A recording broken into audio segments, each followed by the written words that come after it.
The dust had barely settled on Virginia Dawson's belongings when her father threw the last of her dresses into the dirt street, his face twisted with a rage that made the gathering crowd step back.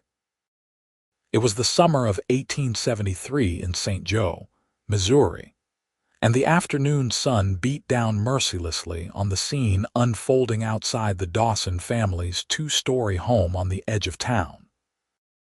Virginia stood trembling in her Sunday dress, watching everything she owned scattered like worthless trash while her mother wept on the porch, forbidden by her husband to intervene. The reason for this public humiliation was simple and devastating. Virginia had fallen in love with Ethan Lawson, a ranch hand who worked the cattle drives and lived in a small cabin on the outskirts of town. A man her father and the other prominent families despised for reasons that had nothing to do with his character and everything to do with old grudges and bitter pride. "You are no daughter of mine," Thomas Dawson spat, his face purple with fury. "I raised you better than to throw yourself at that no-account drifter. The Lawsons killed my brother in a dispute over land, and you dare bring that name into my house." Virginia's hands shook as she bent to gather her scattered belongings. She was 22 years old, and until this morning, she had lived her entire life trying to be the perfect daughter, the model of propriety that St. Joe society expected. Her dark hair had always been pinned just so, her dresses always pressed and proper, her manners beyond reproach. But she had committed the unforgivable sin of falling in love with the wrong man, and now everything she had known was being ripped away. "Papa, please," she whispered, her voice breaking. "Ethan had nothing to do with what happened between you and his uncle. That was 15 years ago. He was just a boy." "His blood is tainted," her father said coldly, "and now you are dead to me. Get out of my sight." The crowd murmured and whispered. Virginia recognized faces she had known her entire life. The baker's wife who used to slip her extra cookies as a child, the school teacher who had praised her penmanship, the minister's daughter who had been her closest friend. None of them stepped forward to help. None of them spoke a word in her defense. They simply stared, their eyes filled with a mixture of pity and judgment that burned worse than any harsh words could have. Virginia gathered what she could carry in her arms, her vision blurred by tears she refused to let fall in front of these people. She had known this would happen when she refused to stop seeing Ethan. She had known, and yet she had hoped that somehow love might soften her father's heart, that time might heal old wounds. She had been foolish. She walked down the main street of St. Joe with her head held as high as she could manage, even though her whole body wanted to collapse under the weight of shame and loss. The town that had been her home now felt hostile and foreign. Every window seemed to have eyes watching her disgrace. Every doorway held someone eager to witness her fall from grace. The boarding house refused her. The hotel owner, a friend of her father's, turned her away without a word. By the time the sun began to sink toward the horizon, painting the Missouri sky in shades of orange and gold, Virginia found herself walking the dusty road that led out of town, heading toward the only place she knew she might find shelter. Ethan Lawson's cabin sat on a piece of land near the river, about 3 miles from town. It was a humble structure, built with his own hands from rough-cut timber, with a small porch and a stone chimney. Virginia had only been there once before, when Ethan had brought her out to show her the place he hoped to build into a proper ranch someday.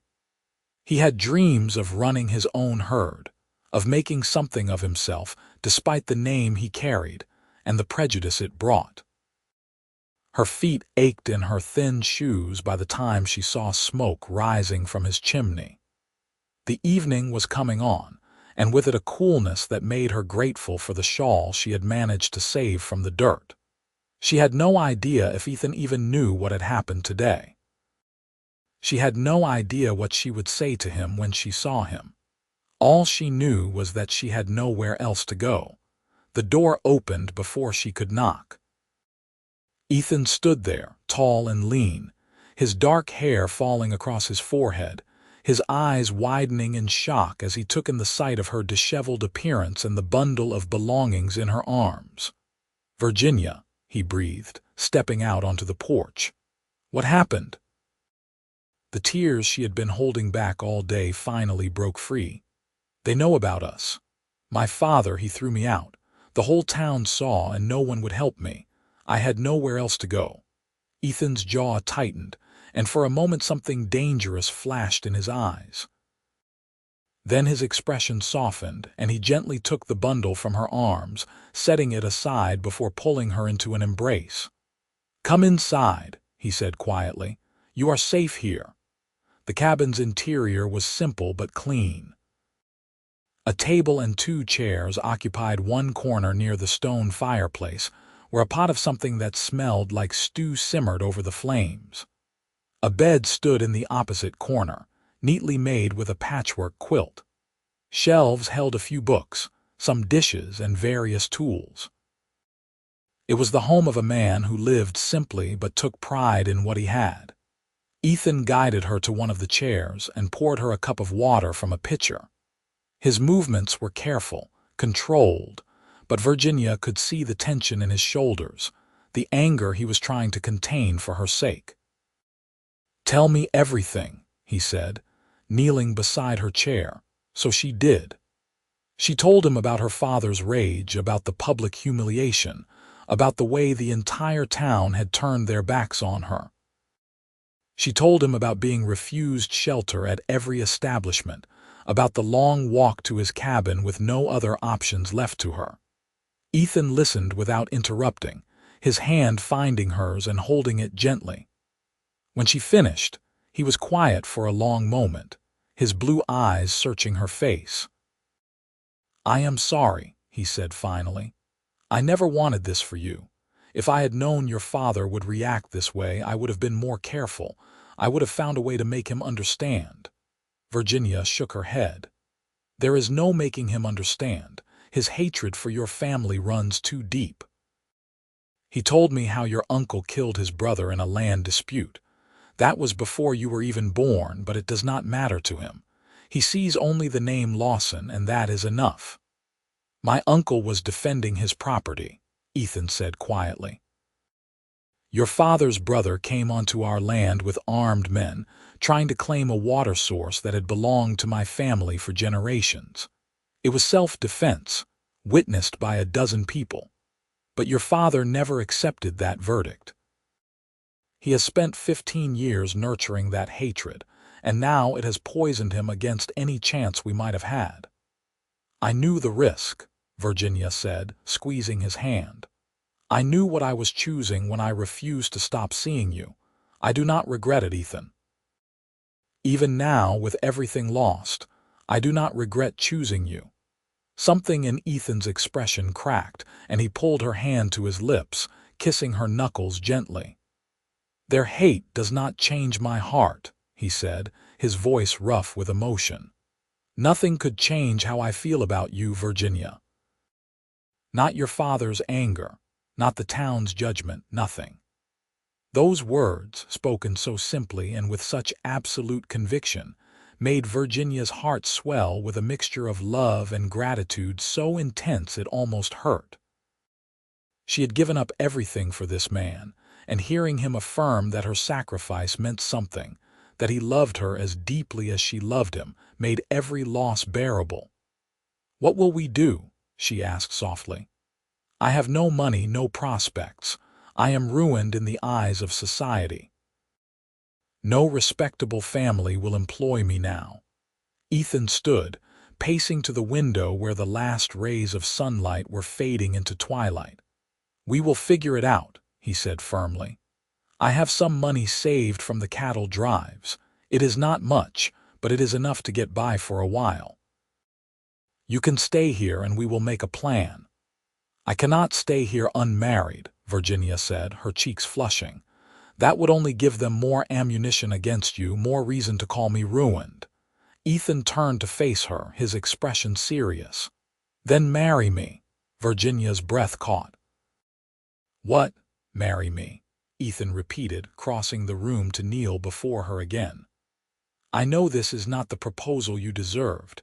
You should have had flowers and romance, a proper courtship that ended with your family's blessing. But those things are not possible now. What is possible is this. I can give you my name, my protection, and every bit of love in my heart. Marry me, Virginia. Not because you have no other choice, but because you want to build a life with me, the same way I want to build one with you." Virginia looked into his eyes, seeing nothing but honesty and devotion there. She thought about the life she had left behind, the comfortable home, the social standing, the security of her family's wealth. She thought about the uncertain future stretching before her, full of hardship and struggle.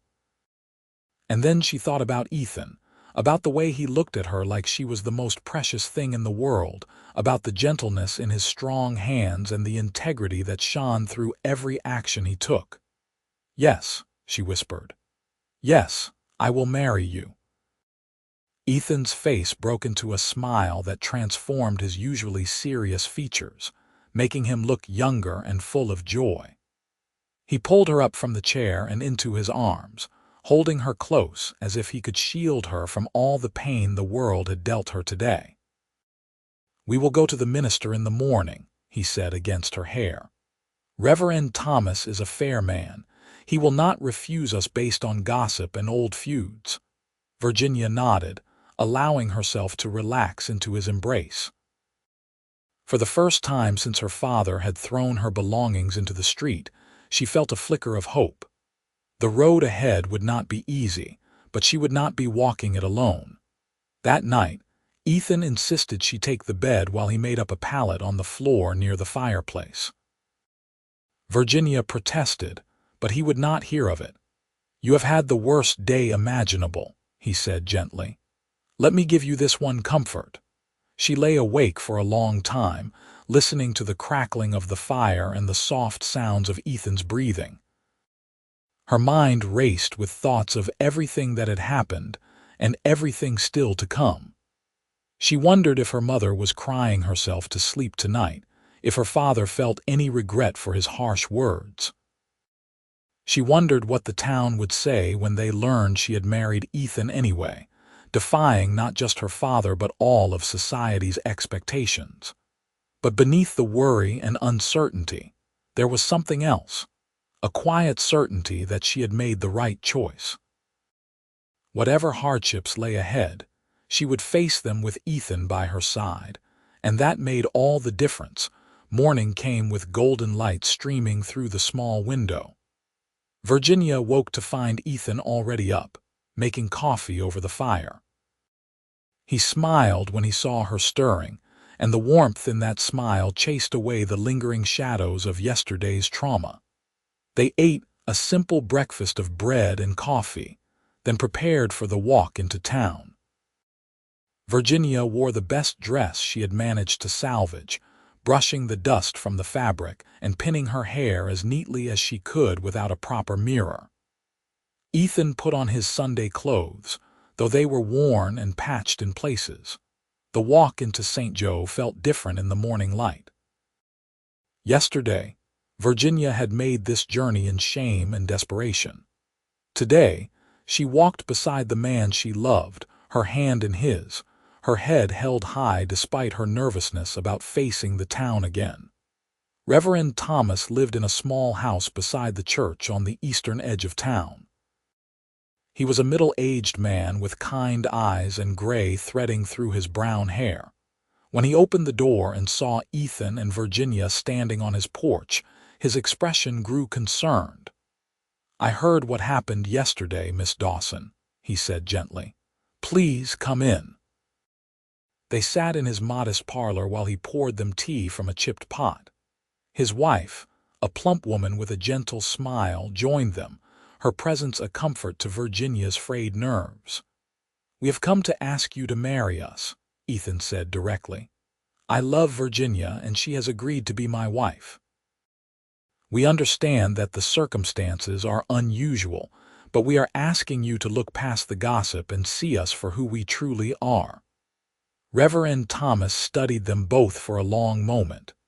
"Your father came to see me last night, Miss Dawson," he said finally. "He wanted me to promise I would not perform any marriage ceremony for you and Mr. Lawson. He was quite insistent." Virginia's heart sank. "And did you promise?" "I did not," the Reverend said, a hint of steel in his otherwise gentle voice. "I told him that I answer to a higher authority than the will of angry men, and that if two people of sound mind and good character wish to be joined in holy matrimony, it is not my place to refuse them based on old grudges and family feuds." Relief washed over Virginia so powerfully that she felt tears spring to her eyes. "Thank you," she whispered.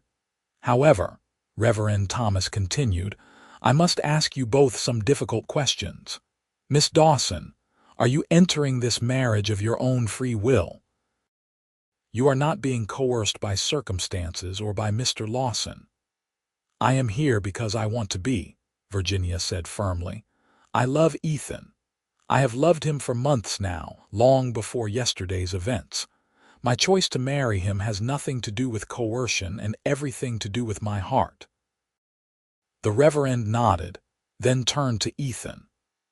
"And you, Mr. Lawson, you understand that marrying Miss Dawson will likely increase the prejudice against you, that you are taking on not just a wife, but the burden of providing for someone who has been cast out by her family and community." "I understand," Ethan said quietly. "And none of it changes my decision. Virginia is the woman I want to spend my life with. I will work as hard as I must to provide for her. The opinions of others do not matter to me as much as her happiness and safety." Reverend Thomas exchanged a look with his wife, who smiled and nodded slightly. "Very well," he said. "I will marry you this afternoon. We will do it quietly, here in the church, with just my wife and myself as witnesses. It may not be the grand ceremony you might have hoped for, Miss Dawson, but it will be legal and binding in the eyes of God and the law." "That is all we need," Virginia said, her voice breaking with gratitude. The ceremony took place at 3 o'clock that afternoon in the small church that had been such a central part of Virginia's life. She had been baptized here, had attended services here every Sunday for as long as she could remember. Now she stood at the altar with Ethan, wearing a dress stained with yesterday's dust, with no family present to witness her vows. But as Ethan took her hands in his and spoke the words that would bind their lives together, Virginia felt a profound sense of rightness. This was not the wedding she had once dreamed of, but it was more meaningful than any elaborate ceremony could have been. Every word spoken here was a choice made freely, a commitment made despite opposition, a declaration that their love was worth more than comfort or social approval. When Reverend Thomas pronounced them husband and wife, Ethan kissed her gently, his hands cradling her face as if she were made of something precious and fragile. Virginia kissed him back, pouring all her hope and love and determination into that one perfect moment. They signed the marriage certificate with the Reverend and his wife as witnesses. Mrs. Thomas insisted on giving them a basket of food to take home, along with a beautiful quilt she had made herself. "Every new marriage deserves a proper gift," she said kindly, ignoring Virginia's protests that it was too much. As they left the church and began the walk back to the cabin, Virginia realized that they had to pass through the main part of town. Word would spread quickly about their marriage. She could already see curtains twitching in windows, people stopping to stare as they walked by hand in hand. They were halfway down Main Street when a door opened and Virginia's mother stepped out onto the sidewalk. She looked older than she had yesterday, her face drawn and pale. For a moment, mother and daughter simply stared at each other across the dusty street. "Virginia," Elizabeth Dawson said softly, There was a world of pain in that one word. Virginia stopped walking, her hand tightening in Ethan's. "Mama." Elizabeth glanced nervously back at the house, then hurried across the street. "Your father forbade me from speaking to you," she whispered urgently. "But I could not let you leave without saying goodbye. I am sorry, sweetheart. I am sorry for everything." "It is not your fault," Virginia said, tears streaming down her cheeks. "You tried to reason with him." Elizabeth pulled a small cloth bag from her pocket and pressed it into Virginia's hands. "It is all the money I could gather without your father noticing. It is not much, but it might help. And this." She pulled a delicate gold locket from around her neck.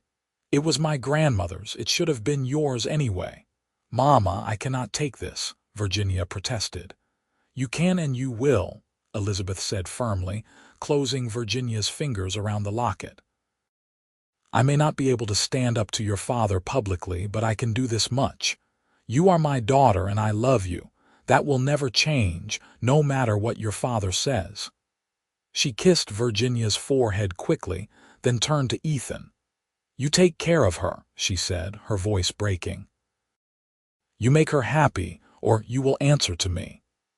"I will spend every day of my life trying to make her happy," Ethan said sincerely.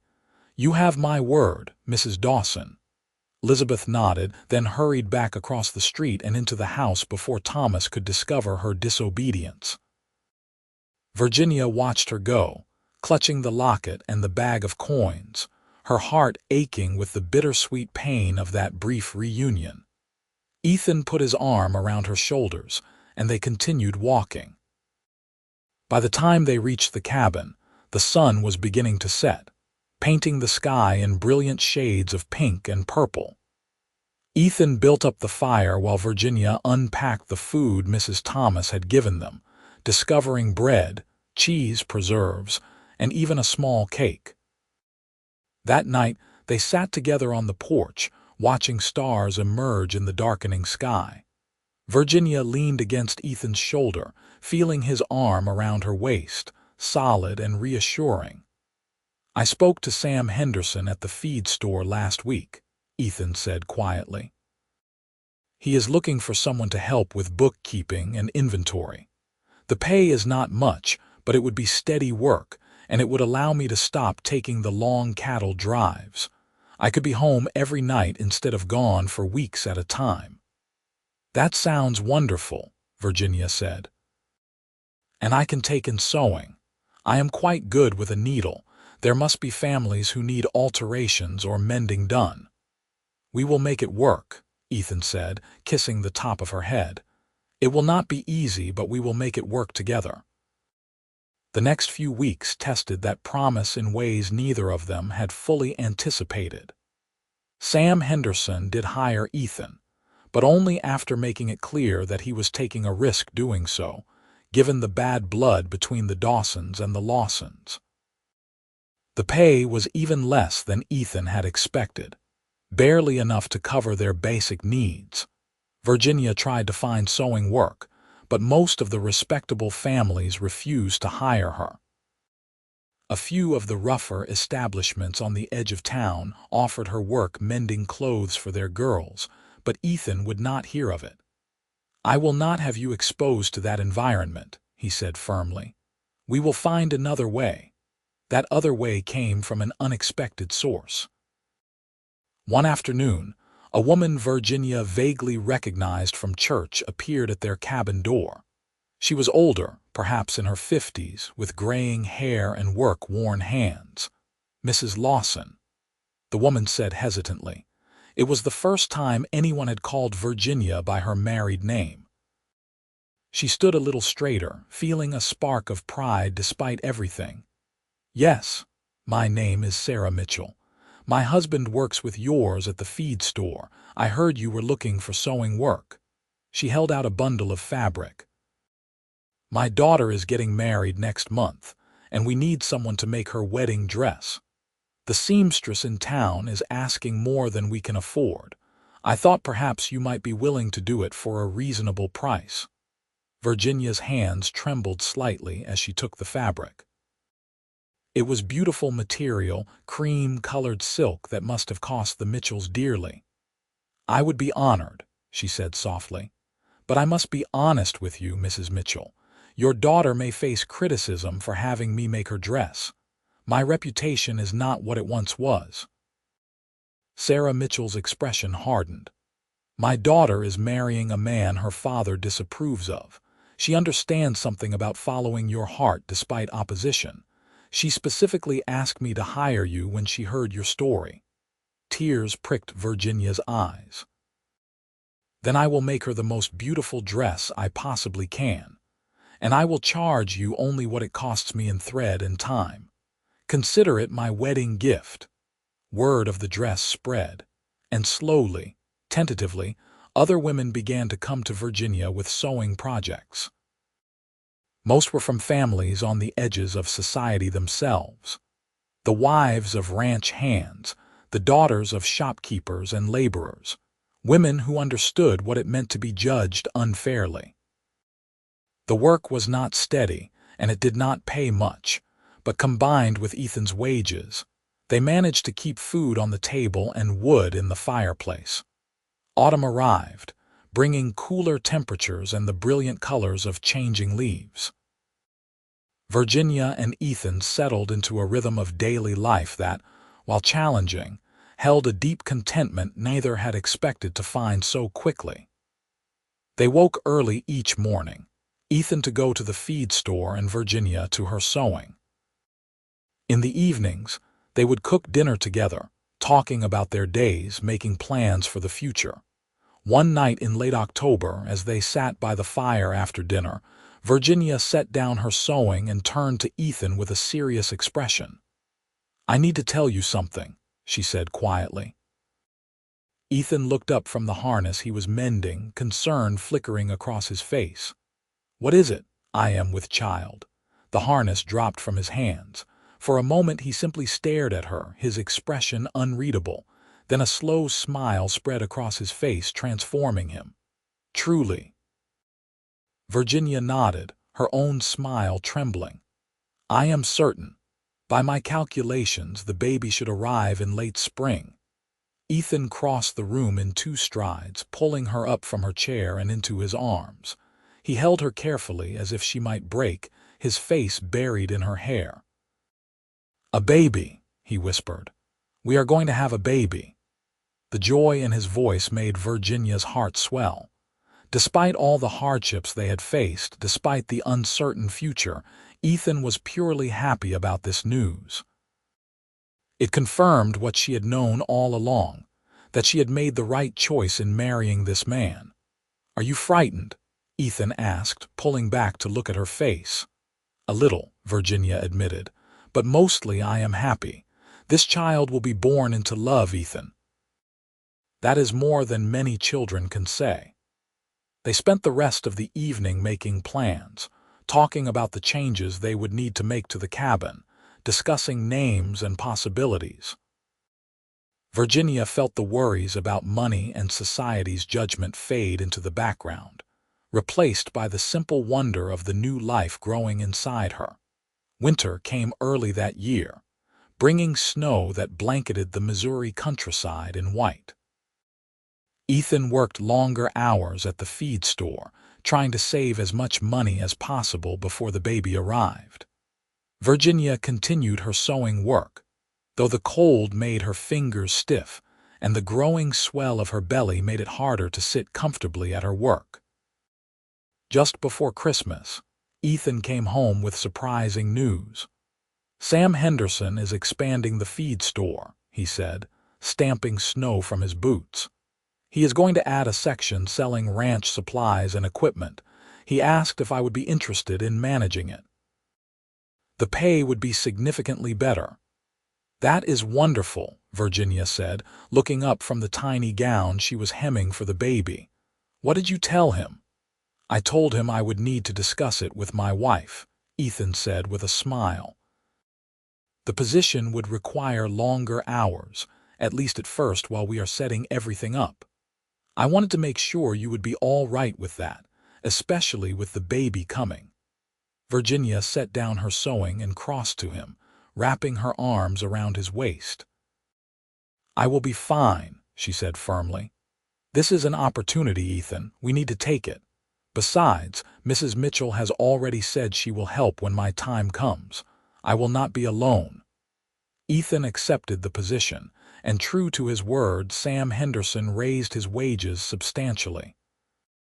For the first time since their marriage, they had enough money not just to survive, but to save a little. Ethan bought lumber and spent his rare free hours expanding the cabin, adding a small room that would serve as a nursery. Virginia's belly grew round and prominent. She felt the baby moving inside her, little flutters that eventually became strong kicks. Sometimes in the evenings, Ethan would place his hand on her stomach and wait patiently for the baby to move, his face lighting up with wonder each time he felt those tiny movements. Spring arrived with a rush of green growth and warming temperatures. Virginia's time drew near, and Sarah Mitchell came to stay at the cabin for the final 2 weeks, wanting to be present when the baby arrived. Ethan was grateful for her presence, though he hated leaving Virginia even for the hours he had to spend at work. The baby came on a warm evening in late May, just as the sun was setting. Virginia's labor was long and difficult, and there were moments when Ethan, pacing outside the bedroom, feared he might lose both his wife and child. But Sarah Mitchell was experienced and capable, and when dawn broke, a baby's cry finally filled the cabin. Ethan burst into the room to find Virginia pale and exhausted but smiling, holding a tiny bundle wrapped in the quilt Mrs. Thomas had given them. "A son," Virginia whispered. "We have a son." Ethan sank to his knees beside the bed, staring at the impossibly small face of his child. The baby had dark hair and tiny perfect features. His little fists waved in the air, and his eyes, though still unfocused, seemed to look right at his father. "He is perfect," Ethan breathed. "Virginia, he is absolutely perfect." They named him Samuel Thomas Lawson, after the 2 men who had helped them when the rest of the town had turned their backs. Sam Henderson and Reverend Thomas both came to visit in the days following the birth, bringing gifts and offering their congratulations. Virginia recovered slowly from the difficult birth. Ethan took time away from the store to care for her and the baby, learning to change diapers and mix formula when Virginia was too exhausted to nurse. Those early weeks were exhausting and overwhelming, but they were also filled with a profound joy that made every sleepless night worthwhile. As Samuel grew from a tiny newborn into a chubby, smiling infant, life settled into a new rhythm. Virginia worked her sewing projects during the baby's naps, and Ethan continued to excel at the feed store. Sam Henderson, pleased with Ethan's management of the ranch supply section, gave him another raise and more responsibilities. One afternoon in late summer, as Virginia sat on the porch nursing Samuel while watching Ethan work on building a chicken coop, a carriage came down the road. It was an expensive rig, pulled by matching bay horses, and Virginia recognized it immediately. Her heart began to pound as the carriage stopped in front of their cabin. Thomas Dawson climbed down, looking older and more tired than Virginia remembered. He stood for a long moment, staring at the cabin, at Ethan, who had straightened from his work with a hammer still in hand, and finally at Virginia with the baby at her breast. Ethan moved to stand between Thomas and his family, his body tense and ready for confrontation. "Mr. Dawson," he said evenly, "what brings you here?" Thomas's eyes never left Virginia and the baby. "I have come to see my daughter and grandchild," he said, his voice rough, "if they will permit it." Virginia's first instinct was to refuse, to send him away just as he had sent her away over a year ago. But then Samuel squirmed against her, making a small, contented sound, and she thought about how much time had already been lost to pride and stubbornness. "Ethan," she said softly. "Let him come up." Ethan looked at her, concern evident in his eyes, but he nodded and stepped aside. Thomas climbed the porch steps slowly, removing his hat and clutching it in his hands. "Virginia," he said, his voice cracking. "I have been a fool." She waited, not making this easy for him. He had earned that much at least. "Your mother has been ill," Thomas continued. "Nothing serious, the doctor says, but it frightened me. It made me think about time, about family, about the things that truly matter. And I realized that I have wasted over a year holding on to anger that should have died long ago."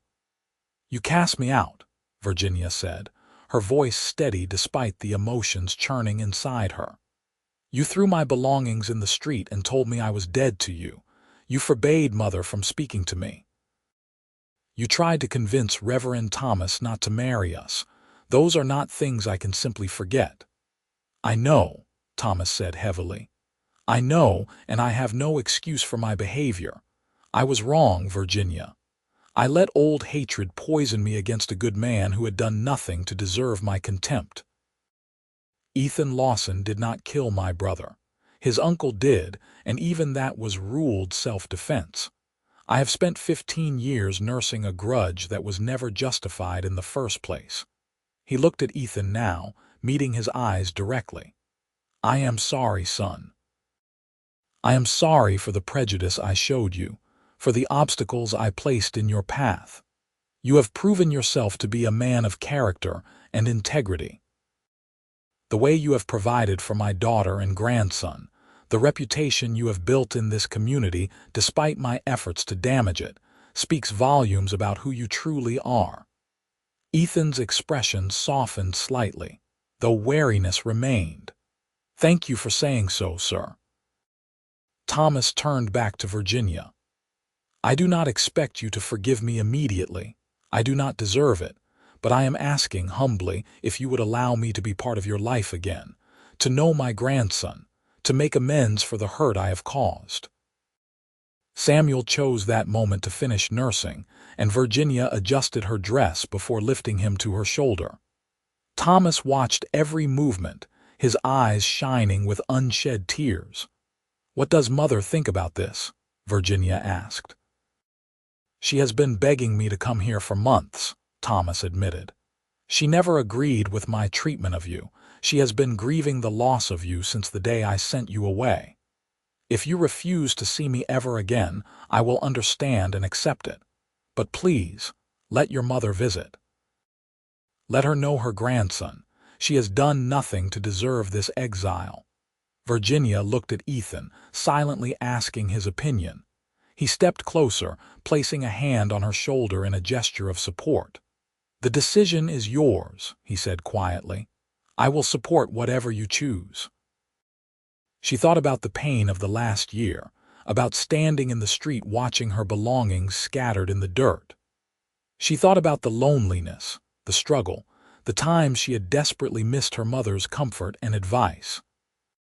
But she also thought about forgiveness, about family, about giving Samuel the chance to know his grandparents. "You may stay for supper," she said finally, "and Mother is welcome here any time. As for the rest, we will take it slowly. Trust is not rebuilt in a day, Papa. You hurt me deeply." "I know," Thomas said, his voice thick with emotion. "And I will spend however long it takes making it up to you." That evening was awkward and stilted, but it was a beginning. Thomas held Samuel carefully, his rough rancher's hands gentle with the infant. He asked about their lives, about the cabin, about Ethan's work.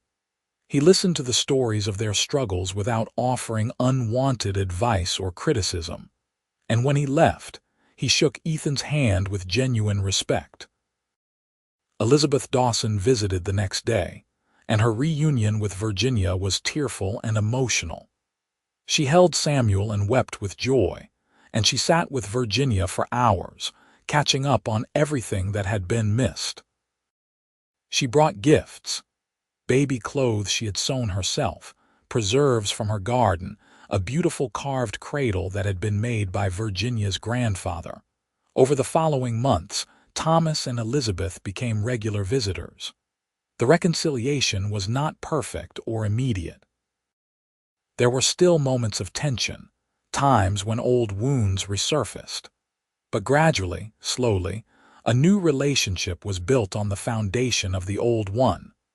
Thomas used his influence in town to help repair Virginia's reputation.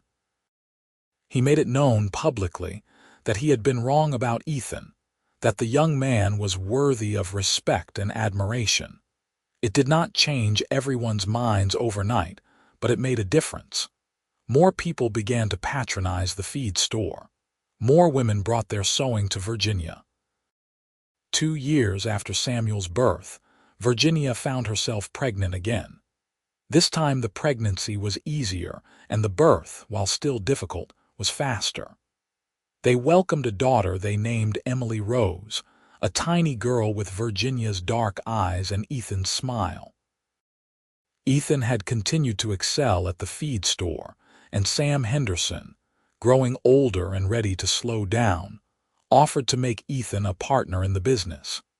It required taking on debt, but Thomas surprised them by offering to loan them the money at a fair interest rate. "Consider it part of Virginia's inheritance," he said gruffly. "I should have helped you years ago." With Ethan as a partner in the feed store, their financial situation improved dramatically. They were able to expand the cabin further, adding a proper kitchen and a sitting room. Virginia's sewing business grew as well, and she hired 2 younger women to help with the simpler projects, teaching them the trade while handling the more complex commissions herself. Samuel grew into a bright, energetic boy who followed his father everywhere, learning about ranching and business with the same enthusiasm Ethan showed for teaching him. Emily was quieter but equally intelligent, showing an early talent for music that delighted her grandmother. 5 years after they had married in that small, quiet ceremony, Virginia and Ethan celebrated their anniversary by taking a trip to Kansas City.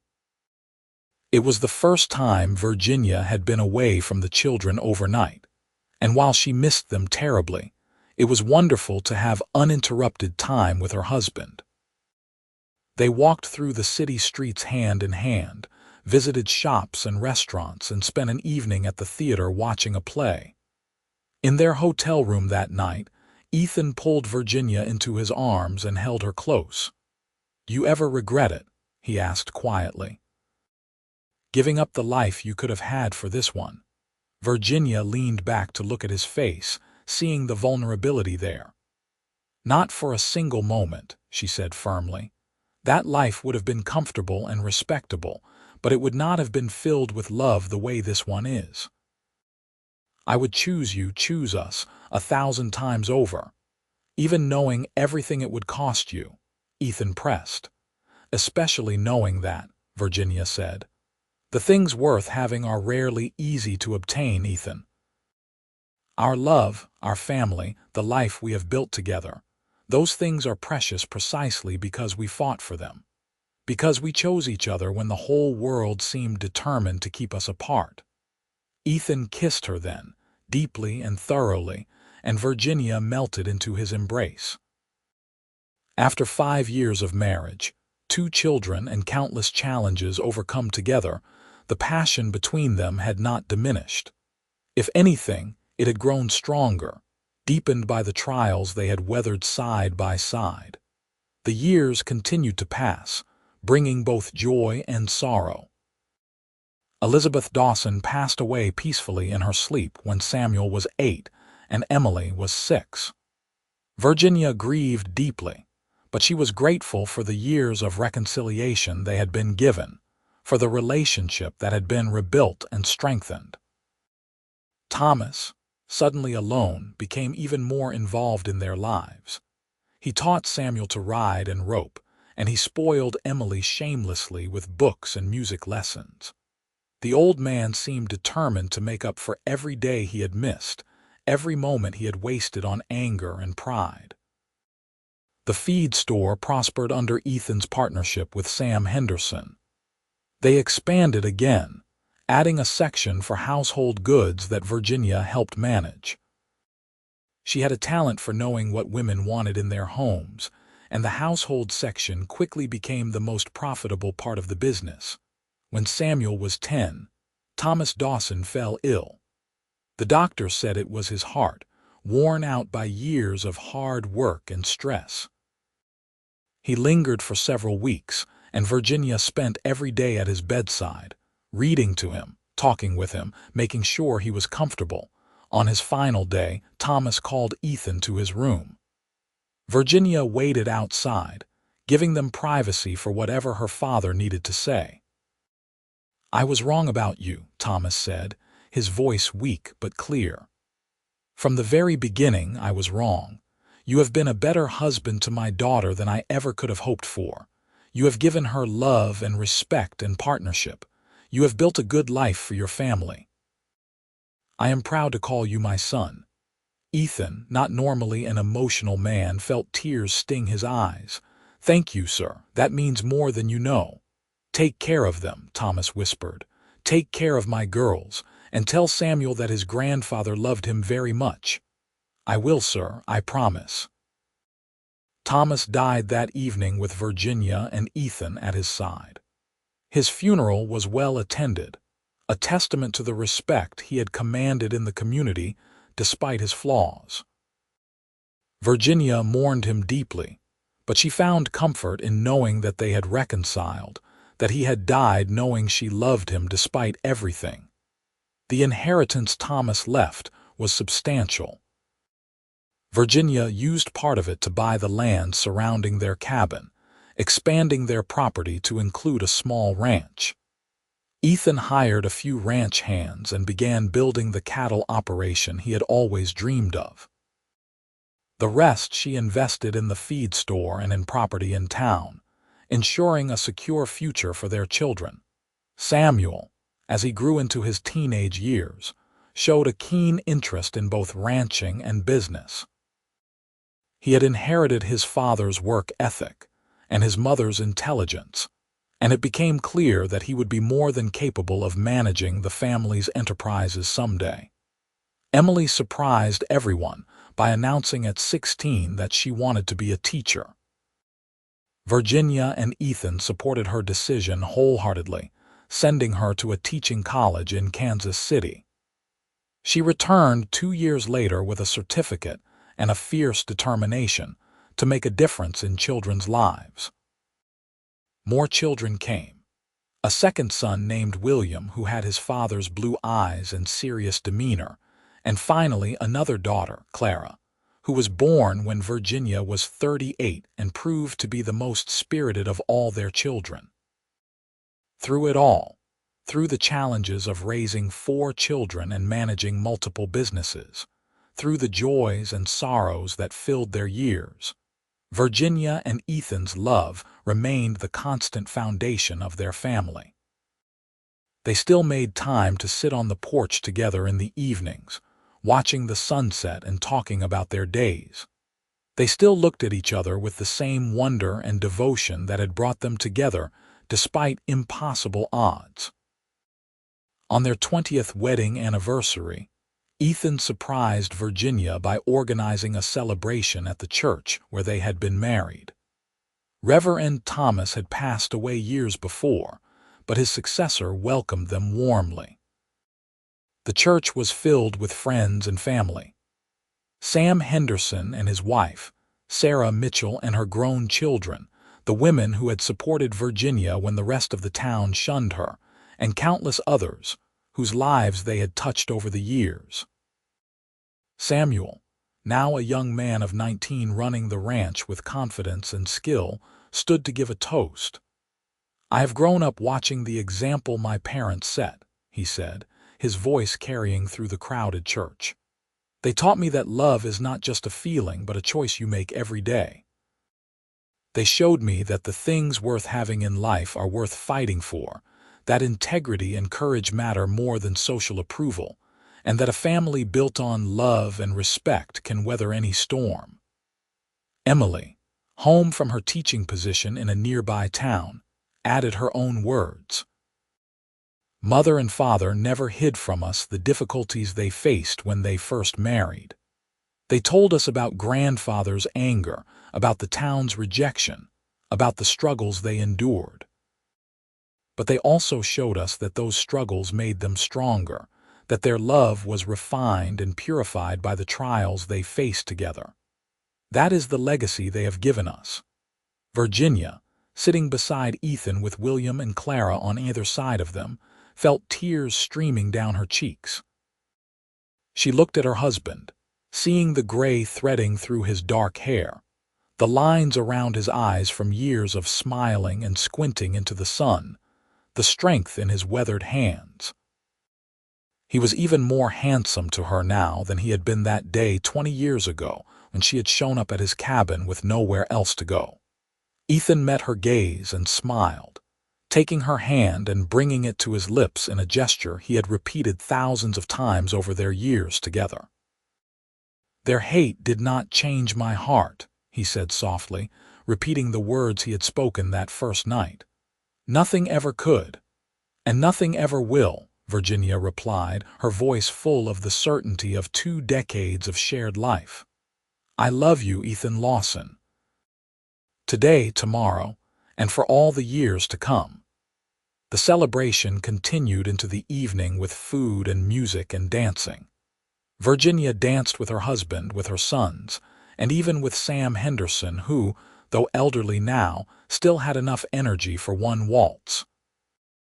She watched Emily teaching Clara a complicated step, saw Samuel talking seriously with William about something ranch-related, and felt a profound sense of gratitude for the life they had built. As the sun set and the party began to wind down, Virginia and Ethan slipped away to the small cemetery behind the church. They stood before the graves of Thomas and Elizabeth Dawson, and Ethan placed a hand on Virginia's shoulder. "You think they would be proud?" Virginia asked quietly. "Of everything we have accomplished, I know they would be," Ethan said firmly. "Your father told me as much before he died. He said he had never seen a stronger woman than you, and he was right. You gave up everything you knew for love, Virginia. You rebuilt your life from nothing. You raised 4 incredible children. You built businesses and earned the respect of this entire community. Of course they would be proud." They stood there for a while longer, watching the last rays of sunlight fade from the sky. Then they walked hand in hand back to where their family waited, back to the life they had fought so hard to create. The years continued to flow by with the gentle insistence of the Missouri River that ran near their property. Samuel married a smart young woman named Catherine, who had grown up on a neighboring ranch. They built a house on the Lawson property and began raising their own family, giving Virginia and Ethan their first grandchildren. Emily married later, choosing a fellow teacher named Robert who shared her passion for education. They moved to St. Joseph, where they both taught at the growing school system, and they visited the ranch often with their 2 children. William, after much deliberation, decided to pursue law. He studied in Kansas City and eventually opened a practice in St. Joe, where he became known for taking on cases that defended the rights of those who could not afford expensive attorneys. His parents could not have been prouder. Clara, true to her spirited nature, shocked everyone by announcing at 18 that she wanted to study medicine. It was an unusual choice for a woman, but Ethan and Virginia supported her decision. She attended medical school in Philadelphia and returned to Missouri as one of the first female doctors in the region, specializing in the care of women and children. Through all these changes, through the evolution of their family and the growth of their various enterprises, Virginia and Ethan remained partners in every sense of the word. They consulted each other on business decisions, supported each other through challenges, and celebrated each other's successes.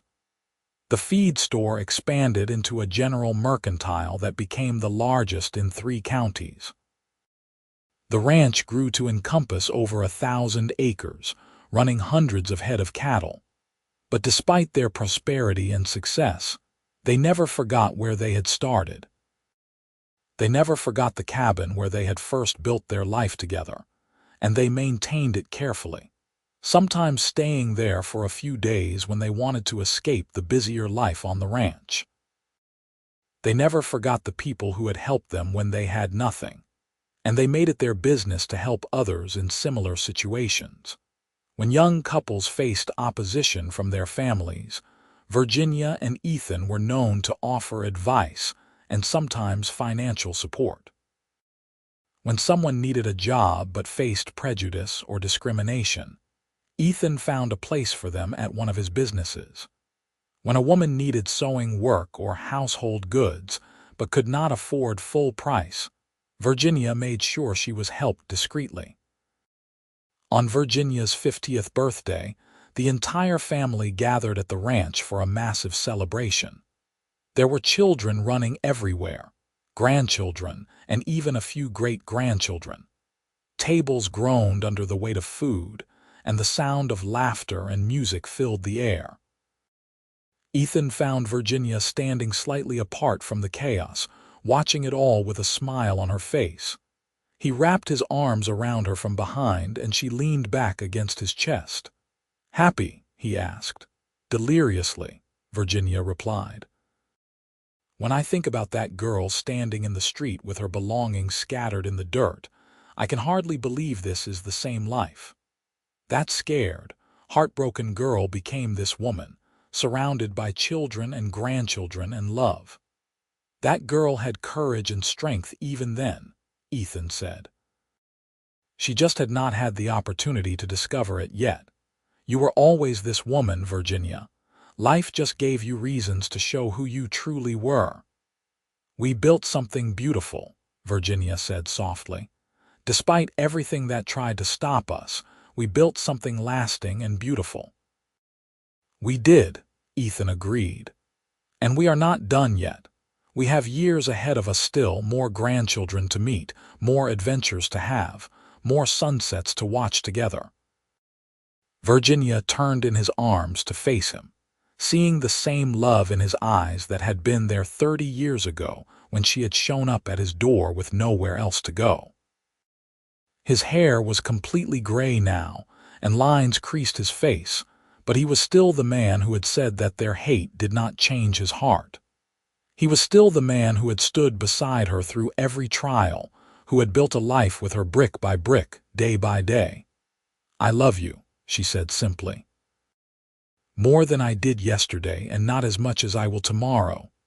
Ethan smiled, that slow smile that still made her heart flutter. "And I love you, Virginia Lawson, forever and always." They kissed there in the evening light, surrounded by the sound of their family's joy, standing on land they owned through their own hard work, secure in a love that had withstood every test. It was not the life Virginia had been born to expect, but it was so much better than anything she could have imagined. The celebration continued late into the night, and when it finally ended and the guests had all departed, Virginia and Ethan sat together on the porch of the main ranch house, just as they had sat on the porch of the little cabin so many years ago. "What do you suppose they would say if they could see us now?" Virginia mused. "All those people who said our marriage would never last, who predicted we would be destroyed by poverty and scandal. I suppose they would have to admit they were wrong," Ethan said with a chuckle. "Or they would find some other reason to criticize. Some people are determined to see only what confirms their prejudices." "True," Virginia agreed, "but I like to think that some of them learned something from watching our story unfold. That love and determination can overcome seemingly impossible obstacles. That choosing your own path, even when it means giving up comfort and security, can lead to something more valuable than you ever dreamed possible." Samuel appeared on the porch, carrying young Thomas, his oldest son who had fallen asleep during the celebration. "Mother, father, We are heading home. Thank you for a wonderful evening." "Thank you for being here," Virginia said, standing to kiss her son's cheek and stroke her sleeping grandson's hair. "Drive carefully." They watched Samuel carry his son to the wagon where Catherine waited with their other children. The scene was so perfectly ordinary, so beautifully normal, that Virginia felt tears prick her eyes. This was what they had built. Generations of love, of family, of belonging. One by one, the other children departed with their families until Virginia and Ethan were alone again. They stood together watching the stars emerge in the darkening sky, the same stars that had watched over them through 3 decades of marriage. "You remember that first night?" Virginia asked. "When I showed up at your door with all my belongings in my arms and nowhere else to go." "I remember every detail," Ethan said. "I remember how brave you looked despite the tears on your cheeks. I remember thinking that you were the strongest person I had ever known, to walk away from everything you had ever known for love. I remember being terrified that I would not be able to give you the life you deserved." "You gave me so much more than I deserved," Virginia said firmly. "You gave me partnership and respect and devotion. You gave me children and a home and a life filled with purpose. You gave me love, Ethan, real love, the kind that grows deeper and stronger with every passing year." They went inside eventually, to the bedroom they had shared for the past 20 years. The room was comfortable and well furnished, a far cry from the single small room in the cabin where they had started their married life. But as they lay together in the darkness, hands intertwined, Virginia realized that the physical surroundings had never really mattered. What mattered was this: the steady rhythm of Ethan's breathing beside her, the warmth of his hand in hers, the absolute certainty that she was loved completely and would be for as long as they both lived. The years that followed brought both joys and sorrows, as years always do. They weathered economic difficulties when drought hit the region and cattle prices dropped. They celebrated when Samuel expanded the ranch's operations and when Emily's school received recognition for excellence. They mourned when Sam Henderson passed away at the age of 83, and they rejoiced when William won a landmark case that changed labor laws in Missouri. Clara brought home a young doctor she had met during her studies, a kind man named James who treated her as an equal partner. Their wedding was a joyous occasion that brought the entire family together once more. Virginia and Ethan grew older, their steps slower, their hair silver, their faces lined by decades of laughter and tears and life fully lived. But the love between them never diminished. If anything, it grew richer, deepened by the weight of all the years they had shared, all the challenges they had overcome together, all the joys they had celebrated side by side. On their 40th wedding anniversary, their children and grandchildren gathered once again for a celebration. This time it was held at the church, the same church where they had been married so quietly and simply 4 decades earlier. The current minister, a young man who had heard the story of Virginia and Ethan from his predecessors, spoke about love and commitment, and the power of choosing to stay together through every trial. Virginia and Ethan Lawson's marriage began in scandal and opposition, he said to the gathered crowd.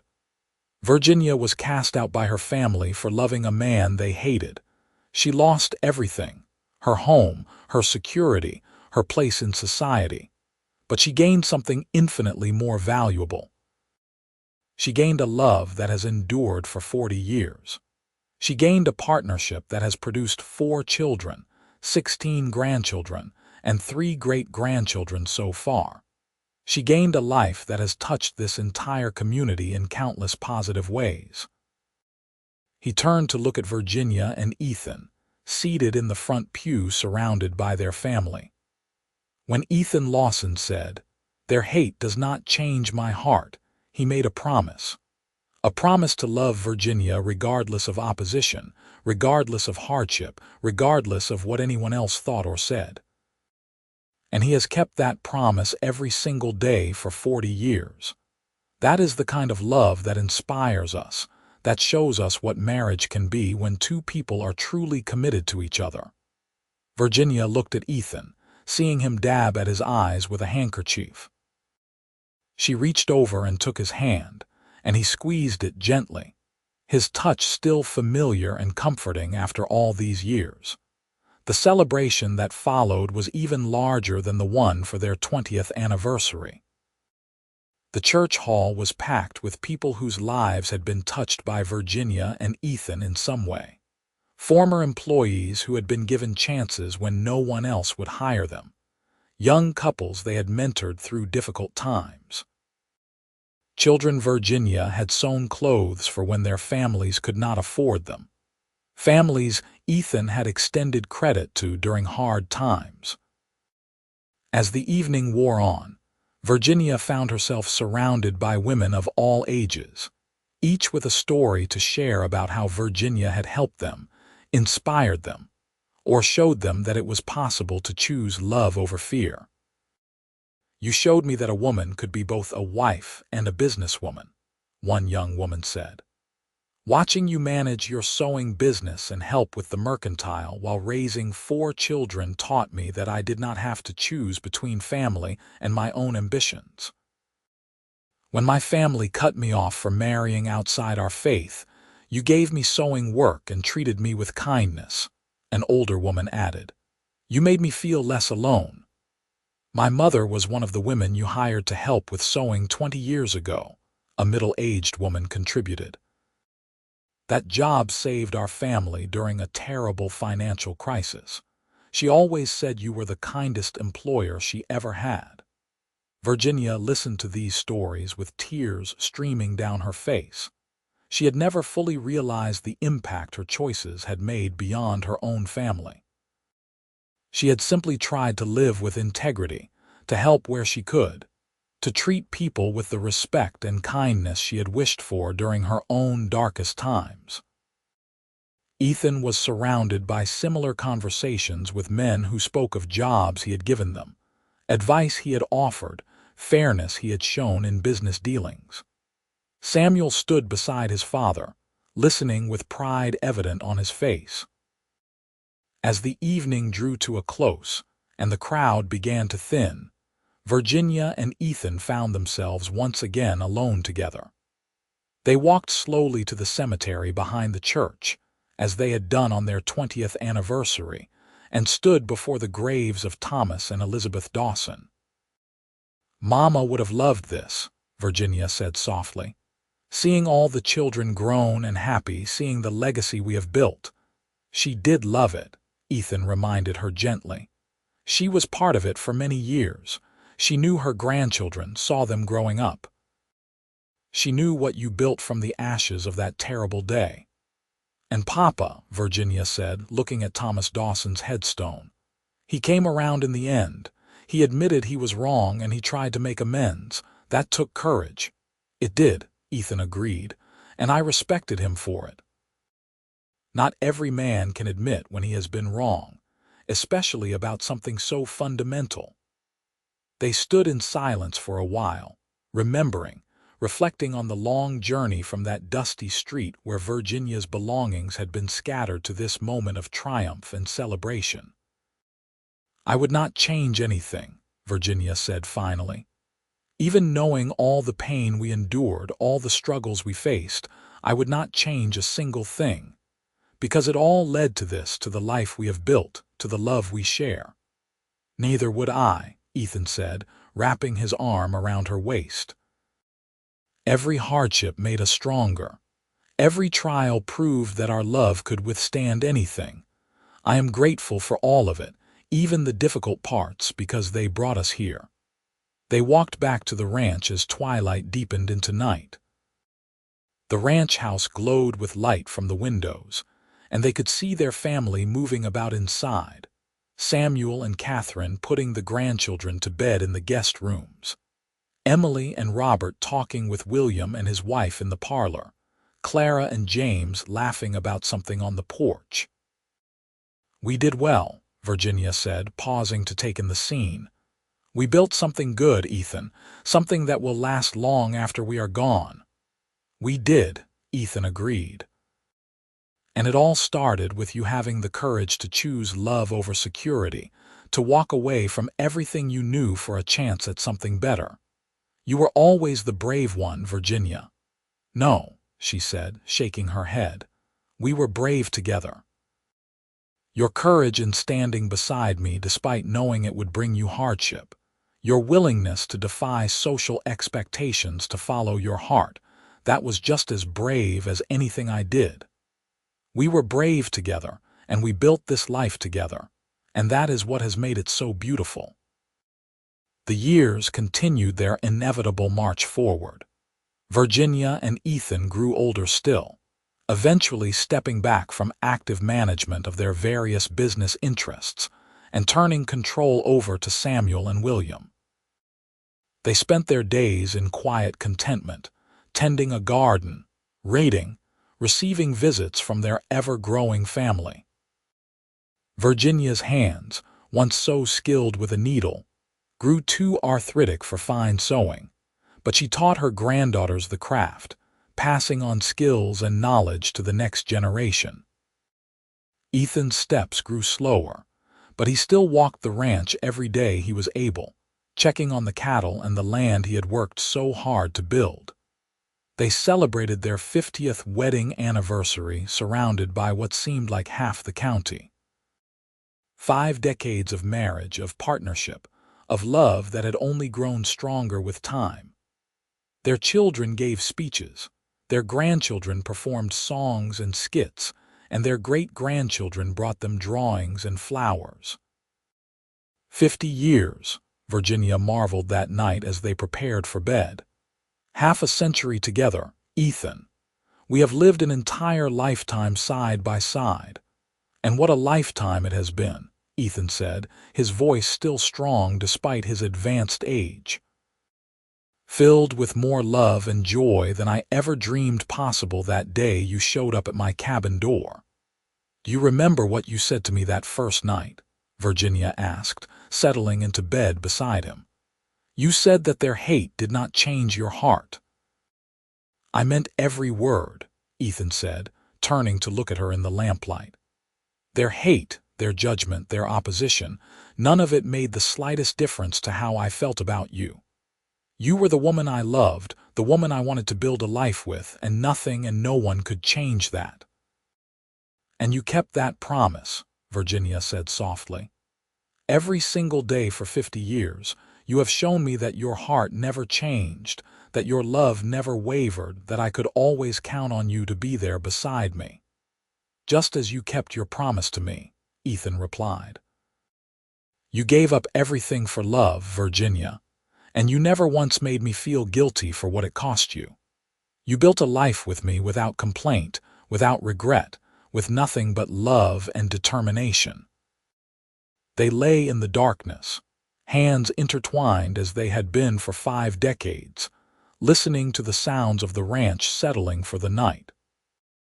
Outside their window, the same stars that had witnessed their wedding night still shone, and the same moon that had watched over their struggles still cast its gentle light. Virginia thought about that girl who had stood in the street with her belongings scattered in the dirt, who had walked 3 miles to a cabin with nowhere else to go, who had married a man society despised because she loved him more than she feared the future. That girl had been brave, but she had not known just how much courage she possessed. She had not known that she would build businesses, raise children, earn the respect of an entire community. She had not known that choosing love would lead to 50 years of happiness and fulfillment. But she had known, even then, that Ethan Lawson was worth fighting for, and 50 years of marriage had proven that instinct correct. Time, however, does not stop for anyone, no matter how much we might wish it to. Virginia's health began to decline as she entered her 8th decade. Nothing dramatic, just the slow wearing down of a body that had lived fully and worked hard for many years. Ethan cared for her tenderly, bringing her tea, reading to her, sitting beside her for hours just holding her hand. Their children and grandchildren visited constantly, filling the house with love and noise and life. Virginia delighted in seeing the youngest great-grandchildren, marveling at how her love for Ethan had grown into this sprawling family tree that now included dozens of people. On a warm spring evening, much like the evening when Samuel had been born over 50 years earlier, Virginia sat on the porch with Ethan watching the sunset. The sky was painted in brilliant shades of orange and pink and purple, and the air smelled of growing things and new life. "It has been a good life," Virginia said softly. "Better than good, it has been extraordinary." "It has," Ethan agreed, his arm around her shoulders. "Every moment with you has been a gift." "I want you to promise me something," Virginia said, turning to look at him. "When I am gone, I want you to go on living. I want you to spend time with the children and grandchildren, to keep working the ranch if you are able, to find joy in every day. Do not let grief consume you." "Virginia," Ethan protested, his voice breaking. "Promise me," she insisted. "We have had 52 beautiful years together. That is more than most people ever dream of. When my time comes, I want you to remember all the joy, not dwell on the loss." "I promise," Ethan said, though tears streamed down his weathered face. "But I will miss you every single day." "And I will miss you," Virginia said.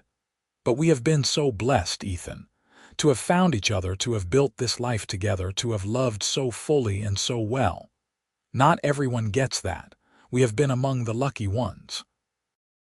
Virginia passed peacefully in her sleep 2 weeks later, with Ethan holding her hand, and their entire family gathered around her bed. She was 73 years old, and she had lived every one of those years fully and without regret. Her funeral was attended by hundreds of people. The church could not hold them all, and people stood outside listening to the service through open windows. Speaker after speaker stood to talk about Virginia's kindness, her strength, her generosity, her love. They spoke of the businesses she had built, the people she had helped, the example she had set. But mostly they spoke of her love for Ethan and his for her, a love that had overcome every obstacle and inspired everyone who witnessed it. Ethan, grief-stricken but composed, stood to speak last. "My wife was cast out by her family for loving me," he said, his voice carrying through the silent church. "She lost everything she had known for a chance at happiness with a man society despised, and she never once regretted that choice. She told me so many times over our 52 years together." Virginia built a remarkable life from the ashes of that terrible day. She showed all of us what courage looks like, what love can accomplish, what one person can achieve when they refuse to let fear or prejudice dictate their choices. He paused, emotion overtaking him for a moment. Samuel stepped forward, placing a supportive hand on his father's shoulder, but Ethan waved him back. "She made me promise to go on living after she was gone," he continued. "To find joy in our family, to remember the happiness and not dwell on the loss. I will keep that promise, because Virginia deserves to have her wishes honored. But I will spend the rest of my days grateful for every moment we shared, every challenge we overcame together, every sunrise we watched side by side. Their hate did not change my heart 52 years ago, and death does not change it now. I love Virginia Lawson, and I will love her until the day I join her again." Ethan lived for 5 more years after Virginia's death, true to his promise. He remained active in the ranch operations as much as his health allowed, and he spent countless hours with his children, grandchildren, and great-grandchildren. He told them stories about Virginia, about their early struggles and triumphs, about the love that had sustained them through everything. He died peacefully at the age of 80, surrounded by family in the ranch house he and Virginia had built together. His last words were her name, spoken with the same love that had colored his voice for over half a century.